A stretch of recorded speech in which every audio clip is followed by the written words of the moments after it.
Welcome into the 7th edition of the Bluejays podcast brought to you by Pixel Fire Marketing. I'm Jimmy Allen. That is Alex Drake. We're going to be joined today by Steve Merfeld, the assistant to the head coach at Creighton, as well as the voice of the Jays, John Bishop. Joins us to give us his thoughts in the offseason and exactly what he expects to see out of this team next year. Our expectations higher for a guy in John Bishop who is around this team as much as this coaching staff, if not more. And Alex, the one thing that I think everybody's going to have their eyes on in the Bahamas and leading into the season is the start of this position battle for whoever's going to be the four on this team. You've got a couple guys with Jonathan Lawson, Isaac Trout, and Mason Miller who are all going to have their name in the hat in this discussion. I think the attempt by this coaching staff to build this bench and build the depth that they put the effort into for this roster heading into 23-24, maybe they don't necessarily have to label somebody as a starter in those positions. We all know what Trey Alexander, what Baylor Shireman, and what Ryan Kalkbrenner all bring to the table as the three returning guys. Everybody wants to be a starter. Everybody wants to walk through the fire and hear their name called out at the CHI Health Center. I really don't expect us to see what we saw a year ago with guys playing 36, 38, 40 minutes this season. It would really surprise me if we don't see a healthy mixture of all three of the guys I just listed with Mason Miller, Isaac Trout, and Jonathan Lawson in constant rotation at that four spot as often as they possibly can as a coaching staff this year. Yeah, definitely at that four spot. I think Mason Miller and Jonathan Lawson can also see time at the three, and Jonathan Lawson potentially even as much as the two, depending on what we're looking for at any given moment. And foul trouble issues as well. Yeah, and it's kind of funny that we're talking about this because I tweeted this out yesterday just on a whim. I was having a discussion with somebody. Oftentimes in basketball, guy number 6 in that rotation can be more important than potentially 4 of your starters. More often than not, 3 of them. And that's for a variety of reasons. They bring something different off the bench. Just so many different things. But also that guy tends to fit multiple roles. So he can play different positions, can do a lot of different things. So I think your number 6 guy probably comes out of those 3 anyways, whoever it is. You don't think it automatically defaults to Francisco Farabello again this year? I don't. Okay. Now, because I think Francisco Farabello is going to have much more of a defined role than he did this year off the bench. I think whoever is number 2 in that 4-man battle is going to have a variety of roles. They're going to be able to come in off the bench as a 3-and-D guy and play the 3 spot or stretch the floor against a bigger 4. And there's also a possibility that Isaac Trout occasionally sees spot at center. So I just think that number 6 guy is going to be different. It's going to be one of those 3 because of their versatility. Right now, July 7th, 2023, give me your prediction. Who wins that 4-position battle? I think Mason Miller wins it today, and that's only because he's probably a little bit farther in terms of knowing the system and knowing what's expected of you every day. And let's be honest, it's been over a year since Isaac Trout has played truly competitive basketball. He's got it, no matter how good he is and everything he learned at Virginia, he still is going to have a learning curve both for the system and just for the pace of play as a whole when the lights are on.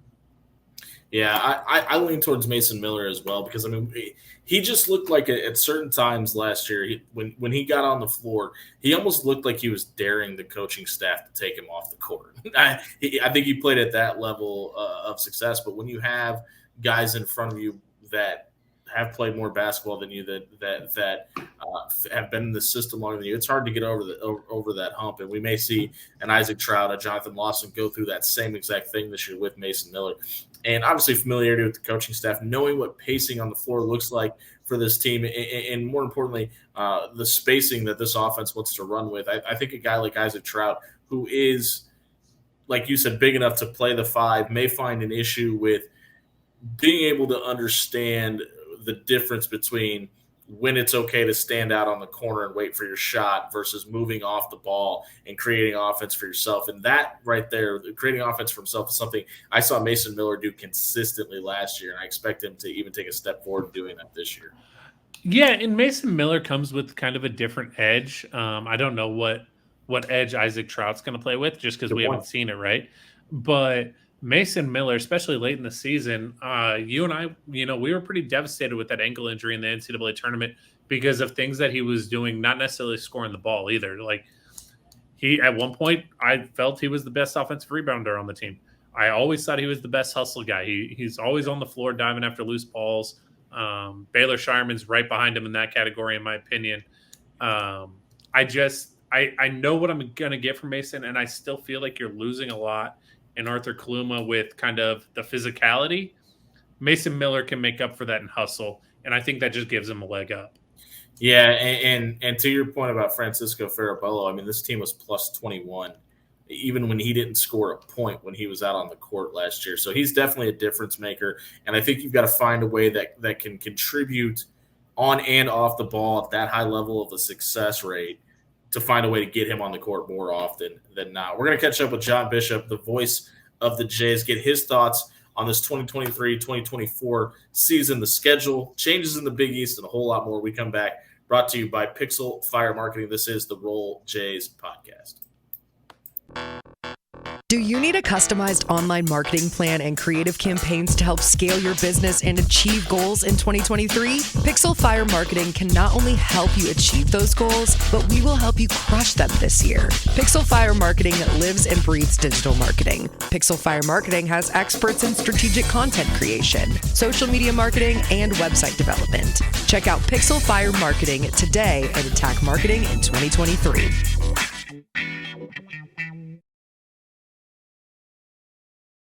Welcome back into the 7th edition of the Roll Jays podcast. Jimmy Allen, Alex Drake, joined by the voice of the Jays, John Bishop, joins us here on the Roll Jays podcast. John, the middle of July, a lot of speculation about what's going on in practice, everybody getting ready for the Bahamas. For you, from obviously a year ago, a heartbeat away from the Final Four, high expectations, lots of depth added to this team this season. Transfers coming in, you get Jason Green burning after his redshirt year, Josiah Dotzler added, a ton of new faces, but expectations seem to be higher this season. Is that the case for you, or are you still in wait-and-see mode? I mean, it's close. If it's not higher, it's at least in the ballpark of being the same. And now, it's outside of Final Four, there's only really one step above that, and that's to win the whole thing. So I would say that at this point, those expectations are probably fair. The schedule is probably, I should say the non-conference schedule is probably not going to be as daunting, though it's still respectable. But the Big East has gotten a lot better, with adding Rick Pitino and the coaching swap with Ed Cooley going over to Georgetown. And then, Villanova basically reloading through the portal. This is going to be a real fascinating year. Obviously, Marquette hasn't gone anywhere. Xavier's not going to go anywhere. So, even though it's funny because we look at the league and we expect certain things in the league, and you want to win a championship, you want to cut down the nets at the Garden and all that other stuff. But as we found out last year, even though the Jays didn't get a chance to do any of those things, they were also the team that made the run. Second best to Connecticut, getting all the way to the Elite Eight. And, in a lot of respects, I'm guessing that the folks at Marquette would have probably preferred that over what they did. I think that's a fair trade-off. Yeah. So, I think we're going to have another really fascinating year. And I think having gone through the expectations as high as they were last year, as foreign as that concept was to a lot of folks, now, having done it 2 straight years, I'll be curious to see if this group is a little more mature about the approach and maybe doesn't suffer the highs, the extreme highs and lows that last year did, especially in the first half of the season. John, with some of the teams that Creighton has been able to put together since entering the Big East, is it surprising to you that they haven't won a Big East tournament championship yet? Yeah, a little. Now, some of that sometimes can be a crapshoot. It's just based on who gets hot when. Obviously, Creighton should have won it a couple of years ago, Right. and then just, got absolutely blitzed by Georgetown and a team that, got on a hot streak at the exact right time in the season, and Creighton coming off that hard-fought game against UConn the night before. But, you look at that was obviously a close call the very first year in the league. They had already beaten Providence, but Providence, got the better of them in the conference tournament. So, yeah, it's a little surprising that it hasn't happened because they've had the teams to do it. And I think, if it happens this year, it's funny about the conference tournament. When you've got yourself, when you've done your work in the regular season and you've put yourself in a position to be in the big dance, obviously back in the Valley days, in many years, you had to win the conference tournament because if you didn't, you probably weren't going to the dance. Now it's kind of a different concept, in the Big East because you don't have to win the conference tournament. Certainly you'd like to, but you don't have to. And so you always wonder how much that affects some of the mindset too about, pacing and all the other stuff and not wanting to exert so much for what essentially is now a trophy dash versus what was a necessity over a decade ago.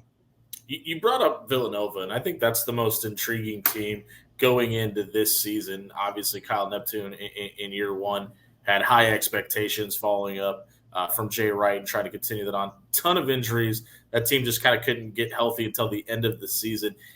Do you grade Kyle Neptune on a curve that last year, or do you kind of throw that out the window and see what they can do this season?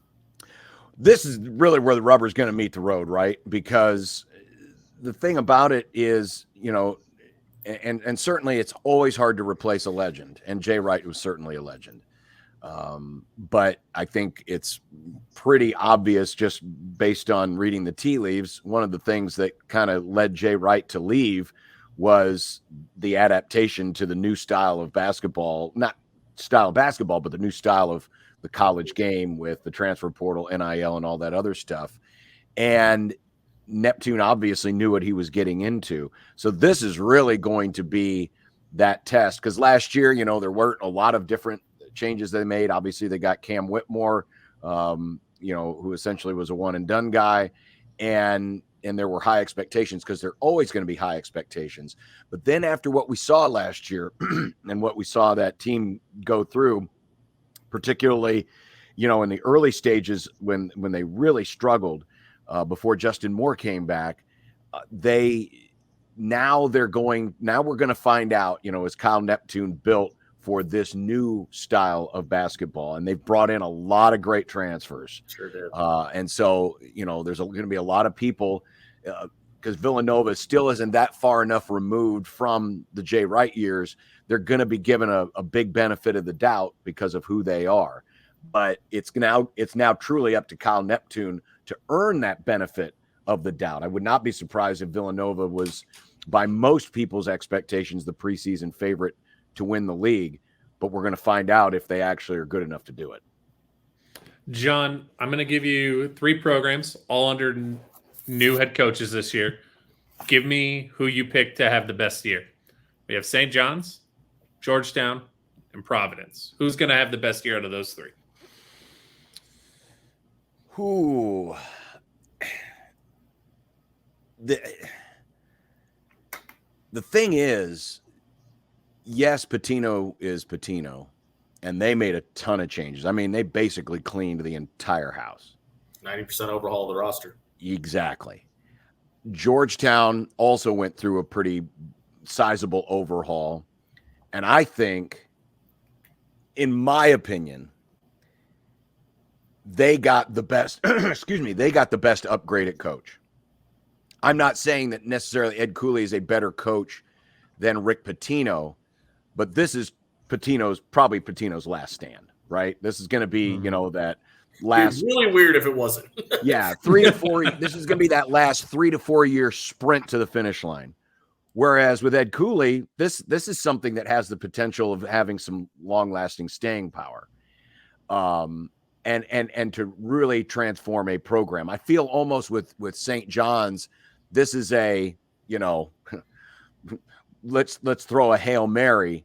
Throw it Whereas at the wall, Georgetown, hope it sticks. exactly. Whereas with Georgetown, this is more this is the guy we're looking for to, to carry on the Thompson legacy. And then, oh my God, Providence. Yeah.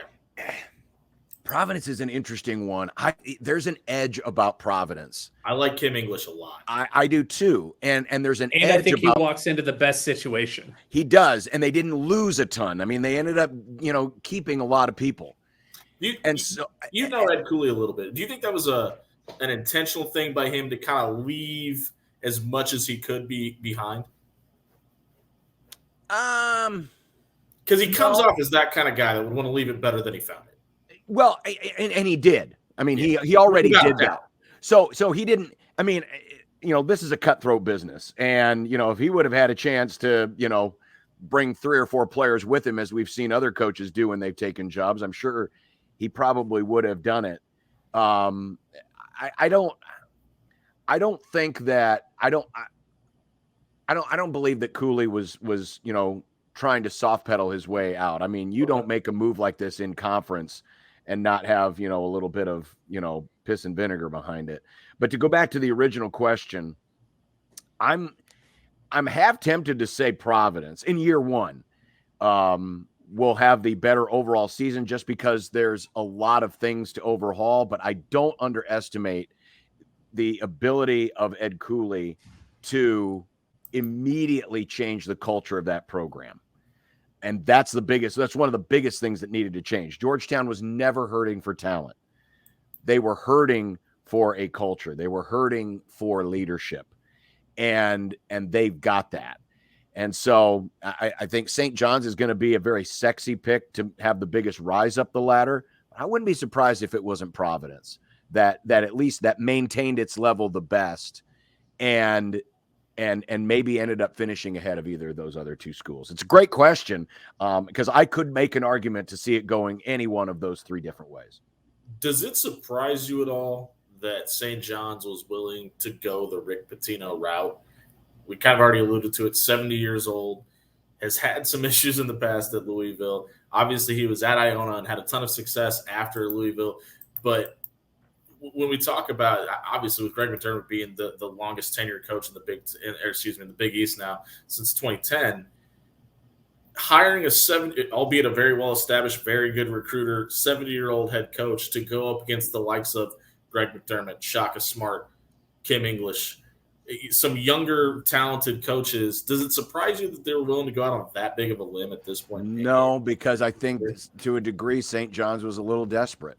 Okay. This is a program that is one of the 10 winningest programs of all time, right?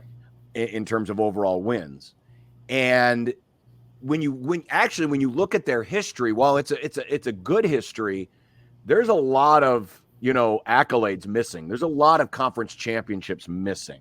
They haven't been to a Final Four in almost 40 years. It's yet it's a program that kind of sees itself a little bit higher than it is, but at the same time, if you've ever been to the Carnesecca gym, and that's what it is. It's not an arena; it's a gym. Yeah. It doesn't come across as this doesn't feel big time to me, but it's in New York and they're trying to make a splash. So no, I mean that was not terribly surprising. And it wasn't surprising that Pitino took the opportunity, because I think there's an opportunity there for him to succeed because of, where you're at and who you are.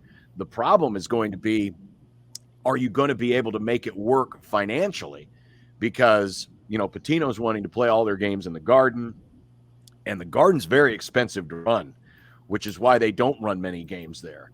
And that plus the fact that you've got Anderson suing, for his contract, and St. John's could end up finding itself in quite a fiscal issue in a couple of years. This is a big fiscal chance that they're taking, and it's not like they have big football money that they can lean back on to cover the cost.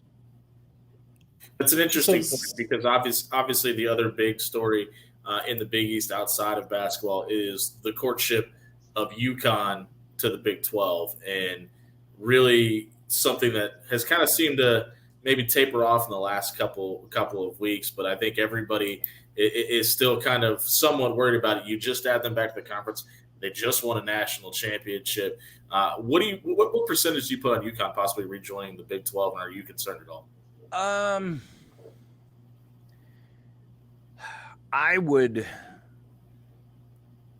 don't know. I might go maybe 30 to 40%. That's they where leave. Because I think part of it too is, does it make sense for the Big 12? Yeah. The Big 10 is going to go coast to coast. That's already going to be a difficult task. You're going to ask UConn to do the same thing. And remember, these moves, except for the Big East, are made for football. The Big East zigged while everybody else zagged. They leaned hard into basketball and said, you know what? We don't play big boy football here, so let's go with basketball. The Big 12, I think your mark is going to find you can't be dipping your toes into both waters. You already are going to have a really good basketball conference. As long as you've got Kansas there, and even with the schools they brought in, Houston's having a great run. Cincinnati's got a program. BYU is a solid addition from a basketball standpoint. It's not a sexy addition, but it's a very solid addition. Plus, you've got Texas Tech and Baylor. You in Kansas State, you've got schools who have been, deep in tournaments. So it's a decent enough basketball league as it is. So you go and get UConn.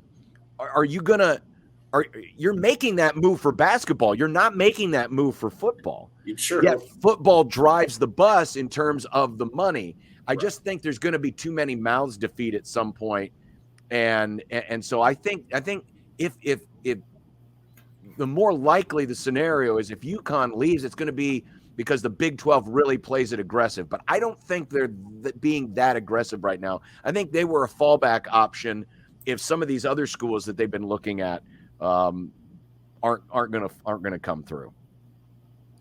John, going back to the Pitino move, I was actually really surprised with the Ed Cooley move to Georgetown. Did that surprise you at all? Yes, it did.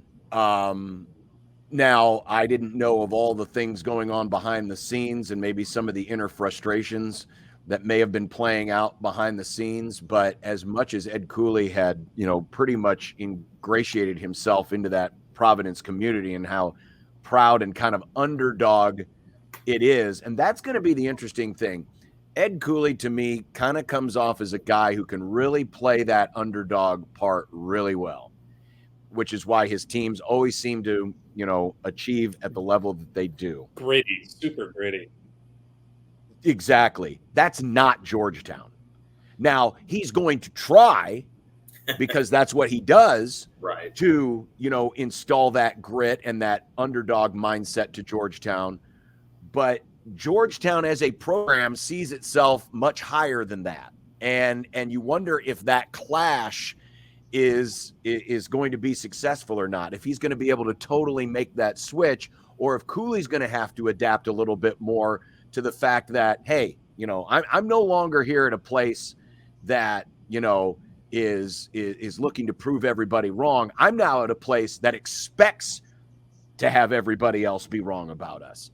And while there is obviously, if you go back into the history of Georgetown and how John Thompson made that program, it was built in a similar way, but a lot of water has passed under the bridge since the late 70s when all of that was taking place. So I think it's going to be interesting to see how that works out. I'll be very curious to see how the fans respond and whether or not that arena is going to look more full than it has. I mean, the games we've done there, if they've had 4,000 in that building for any of our games, I'd be shocked. And the only time you see it, even close to acceptable is when Syracuse comes in for a non-conference game, or maybe a Villanova. But even then, it looks pretty pathetic. That can be a tough market to crack, Washington D.C. So I'll be curious to see how he's received in this first year by the curiosity factor and the excitement factor from the local Washington audience. John Bishop, I'm glad you brought up that change, though, because I feel like Shaka kind of went through that underdog issue while he was at Texas. And I think that's why he's a much better fit at Marquette. So I'm in the same line of thinking as you there. John Bishop, the voice of the Blue Jays, joining us here on the Roll Jays podcast. Before we get you out of here, John, obviously a ton of changes to the roster and one change with Derek Kellogg coming into the coaching staff and Alan Huss out. Of all the changes, and maybe the players that we're expecting to see for Creighton this year, who are you most excited to see of the newcomers for the Jays this season? Well, obviously, I mean, it starts with Stephen Ashworth and whether or not, he can fill the space left by Ryan Nemhard. And obviously, it'll be fascinating to watch how the point guard minutes are distributed, how much of it will be Ashworth versus how much of it will be Trey Alexander. So that's a curiosity factor. But then also, we talked about it a lot in the last offseason, how much bench depth was going to be improved. Well, they've kind of remade the bench again this year. And so bringing in guys like Lawson, bringing in guys like Knox, bringing in Isaac Trout, how much those guys, and you mentioned earlier, Jason Green's going to be coming off a redshirt year. So obviously there's going to be some depth, but how much quality depth? Because as we saw, I mean, when we got to the end of the season, it was the starting five, and that was about it. You didn't see a lot else beyond that. And while Mac usually, shrinks the minutes as the season goes on, you do wonder at times if, having an extra body or two would have helped in especially in key situations. The fortunate thing is the Jays don't typically foul a lot, so they don't usually run into a lot of foul trouble. But, how these new additions work on the bench as well, and will it actually be a quality bench this time versus, last year, which was probably one of the more disappointing things about the season was, how few of quality bench minutes there actually were. That's John Bishop. You can hear him on the call on 1620 The Zone for all the Creighton Blue Jay basketball and baseball games. John, thank you very much. We greatly appreciate your time today. We'll catch up with you down the road. Jimmy and Alex, thanks a lot. Do you need a customized online marketing plan and creative campaigns to help scale your business and achieve goals in 2023? Pixel Fire Marketing can not only help you achieve those goals, but we will help you crush them this year. Pixel Fire Marketing lives and breathes digital marketing. Pixel Fire Marketing has experts in strategic content creation, social media marketing, and website development. Check out Pixel Fire Marketing today and attack marketing in 2023.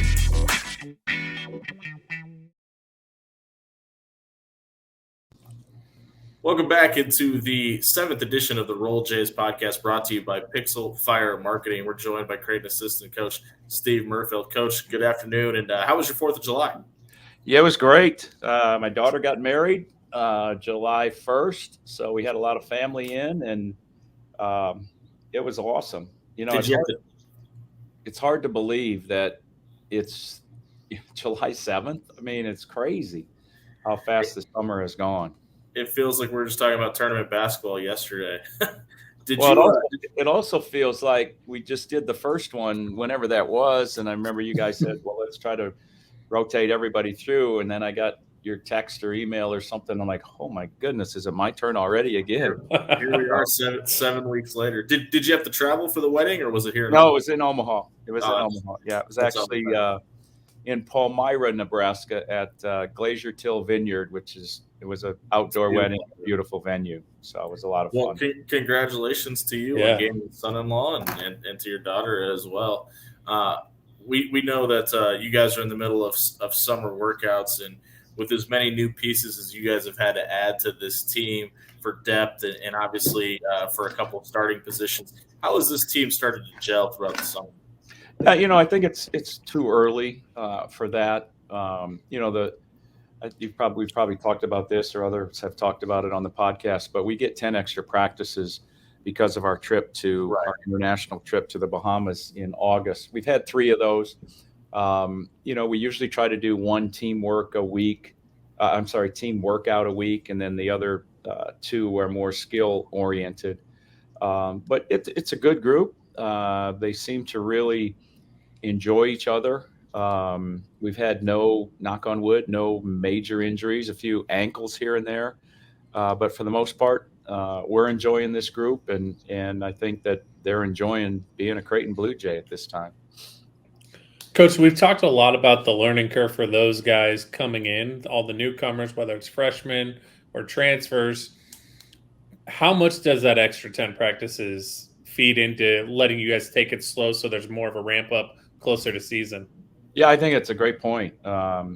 Obviously, our system is based on spacing, more than anything. And, when you have players that haven't played in a system like that, or players that come from high schools that are used to chasing the ball, it's hard for them to, sometimes just stand still and space the floor. So that's been a little bit of a challenge for some of them, but that's normal. As I said, if you're a good player and you're playing at the high school, the AAU level, you're probably chasing the ball a lot to get it back in your hands and not trusting your teammates as much as our system does. So, yeah, that's a challenge for us. I think probably the veterans, I think Stephen Ashworth has adapted really well to it. I think Isaac Trout has adapted well to it. Now, those are guys that have spent time in good programs. So even though it's not as, take Virginia, for instance, it's probably a more defensive-oriented system than ours and a slower pace, they still have been taught great fundamentals. So transfers, for the most part, are a little bit ahead of the freshmen in that regard. Pace or space, which is harder to learn? Say it again, Alex. For the new guys. Pace or space, which one's harder to learn? Probably space. Simply because I said they're just used to chasing the basketball and getting it back in their hands so that they can make a play. But at the same time, pace is hard. I mean, when you recruit them, they're excited about how fast we play and the pace that we play at. But then they realize how difficult that really is. Once they get into it to do it every time, and that's the key. I mean, you don't have to be the fastest guy or the quickest guy, but if you're in regard to pace, if you're doing it every time, it's going to pay off in the long run. We don't want to throw any of the current guys under the bus. So of the former players, is there anybody that disliked running the most in practice? Oh man, no. I would say, they all have their moment, and we really haven't. Now's not the time that we want them in tip-top shape.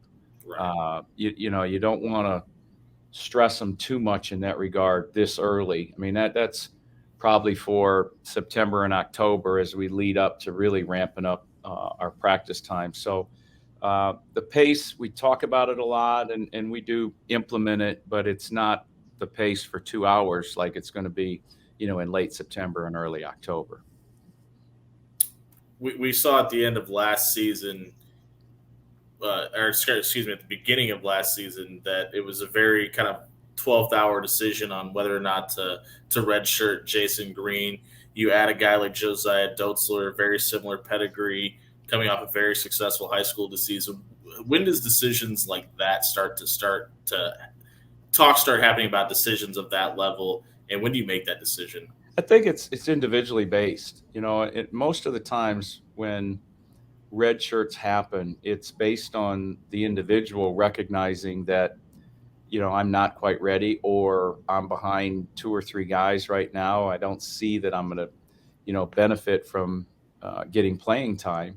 So most of the time those decisions are made by the individual.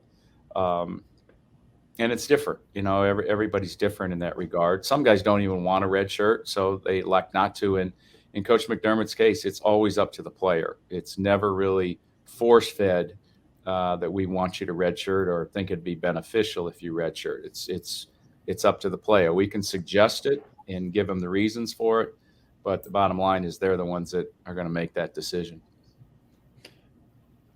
Obviously, Jason Green last year had to make that tough decision. And for Jason Green, there was the injury preseason a little bit. What's it like for those guys who make that decision while injured, and then halfway through the season when they're healthy, do they seem to have come with terms to it generally? No, I think it's the opposite. I think it becomes very, very tough as, February and March roll around. They see and they recognize in practice that they probably could be helping us in certain areas. And I think it becomes more difficult. Now, as it gets closer and closer to the end, I think they can see the light at the end of the tunnel. And, our season went long, very long this year, and that's a good thing.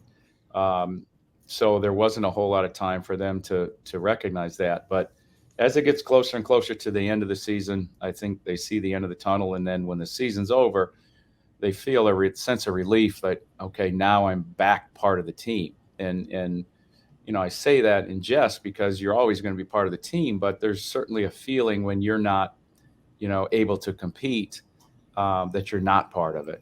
So, but yeah, it's a great question. And probably, every individual, as we say, is different and adjust accordingly.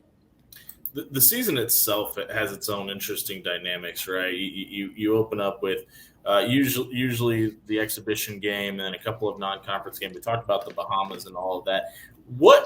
When you guys are practicing, is there focus on the Big East earlier in practices, or is that something that you guys don't really start focusing on until you get into Big East play? No, not for the most part. I mean, early practices, and even right up until game time is basically us.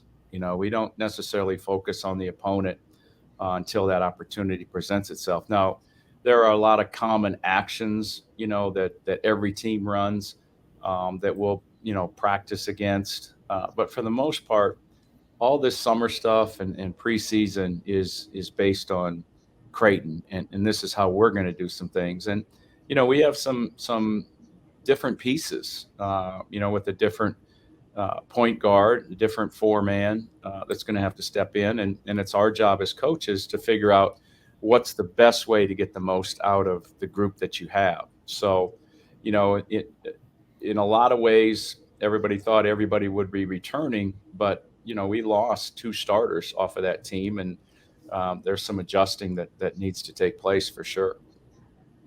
Coach, going into like individual game prep, would you say the staff and the team mentality has kind of shifted from being overly concerned about what the opponents are going to do and just kind of focusing on what you guys do and what you do well and how you're going to do it? I think a little, yeah, I would agree with you, Alex, that, Coach McDermott is one of those guys that adapts and changes to the generation and to those things. Now, we still spend a great deal of time on the opponent, but over the years, I would say that, yes, we get more concerned with who we are. And I think specifically defensively, when you have a center like Ryan Kalkbrenner that you can funnel everything to, it makes your game plan defensively a whole lot easier than if you're trying to switch it up from game to game based on what the other team is doing. So in that regard, it's become a whole lot easier for us to formulate a defensive game plan because of the dominance that he has in the middle of the floor. We started this interview off talking about time and time that's passed. This is year number 13 for you personally at Creighton. In the college basketball game has changed so much. We've seen this university go from the Valley to the Big East. What has been the biggest change for you to adapt to in your time at Creighton, and what maybe has been a little more seamless than you may have thought in 2010? Yeah, it's actually year 14 that I'm starting, but the game has changed. I think the pace that we play at is certainly a whole lot different than year one when we first got here. I think, obviously the NIL and the transfer portal have affected the game in a lot of ways, whether you're for it or against it. It's a major part of college athletics right now. So those are 2 of the things. The other thing I think that has stayed the same is these are still kids. They're still, wanting to be the best that they can be. They want to be coached. They want to be pushed. And, they may have their differences and have days when, coach is a jerk or whatever. But in the long run, most of them still want to be coached and still want to be pushed. And, to establish the kind of relationships, that's the reason that I am a college basketball coach, is I enjoyed the relationships and the mentoring that is available when you get a 17, 18, 19, 20-year-old to have an impact on their lives. So certainly things have changed a lot, but there's some things that remain the same. Coach, one of my favorite stories about how this program has gotten to where it has under Mac is just the complete kind of 180 in philosophy one night during postseason play. Can you talk a little bit about how that happened and where it came from? I don't know what you're referring to, Alex. Give me a little more background on what. So I've always heard that, the kind of what's grown into Let It Fly happened in an NIT tournament where things just kind of changed when Gregory was still on the team. Yeah, no, I think it actually changed in the CBI. CBI when it was after our first year, maybe Doug's freshman year, and we felt like we had better personnel than a lot of teams in the Missouri Valley Conference. And when you have better personnel, you want to play at a faster pace and create more possessions. So I think in practices leading up to that CBI tournament, and I don't think we played a couple home games, maybe Wagner. I'd have to go back and look, but we ended up at Oregon and got beat in a 3-game series out there. But that's when it kind of changed, as we allowed that team to play a little faster. And then, Coach Mack is one of those guys that's able to adapt. At Northern Iowa and Iowa State, he was a possession-by-possession coach and, was very comfortable with that. And as we morphed into Creighton and felt like the best way for us to experience the most success was to play at a faster pace. And he adapted, and it gradually has become what it's become, where pretty much when you play against Creighton, you better have a plan for transition defensively, or you're going to get you're going to have a lot of pressure. Earlier that you're still kind of figuring out who's going to be that fourth person. It's probably impossible for you to answer this on July 7th, but when do discussions about filling that fourth starting role come into effect, and how have the guys that are competing for that spot adapting in this offseason to trying to win that starting role? I would guess, we separate these 10 practices where we've had 3. We're going to have another 3 starting Monday, Tuesday, and Wednesday of next week. And then we're actually going to let the guys go home for about 7 to 8 days. And then when they come back right prior to our Bahamas trip, we're going to have 4 straight days of practice. I think at that point is when the focus will probably start being narrowed to a starting lineup. But I do know this. I know that Coach Mack knows what he's going to get out of Trey Alexander and Baylor Shireman and Ryan Kalkbrenner. I don't know how much those guys are going to play in the Bahamas. It's going to be about – they'll play, for sure. But I think the other guys probably are going to log a lot more minutes, the Fred Kings and the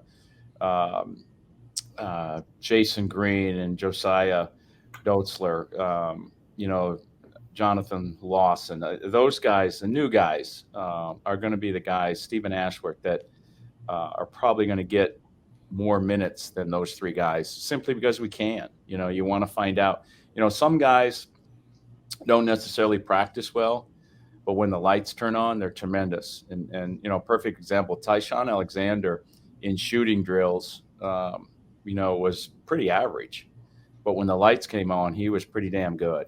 And, this gives us an opportunity to see guys. Some guys don't perform as well when the lights come on initially. It takes some time to get in that groove. And other guys just light it up from day one. So this gives us an opportunity. We'll play 3 games. We'll play a team from the Bahamas. They're actually flying in a team from Argentina and a team from Lithuania. So the competition will be good. And, a lot of guys will be given an opportunity to play against outside competition. Are you sure you're going to be able to get Fred King back on the plane? I think Fred recognizes he's got a pretty good life right here in Omaha. Okay. So I know he enjoys his family, and he had a nice break in May and enjoyed his time at home. But whatever we got to do, we're going to get him back on that flight back to Omaha. It's obviously kind of topical right now outside of Omaha. Do you have any takes on Victor Wembanyama and what he's going to look like in the NBA? Have you been able to see any of his film? Yeah, I'm just excited because he's Doug's teammate now, and Yeah, it's to true. see that materialize, and hopefully, Doug had a great year last year, second year of his 3-year contract, I think, with the Spurs, and I know he's hoping to get another contract. So hopefully, this addition will help him to get another nice payday, if nothing else. Yeah. That's assistant to the head coach, Steve Merfeld. Coach, we appreciate your time. We'll catch up with you probably sooner than expected again here in a few weeks. As always, guys, thank you, and enjoy the rest of the summer. Same to you, sir. Thanks, Coach. You too.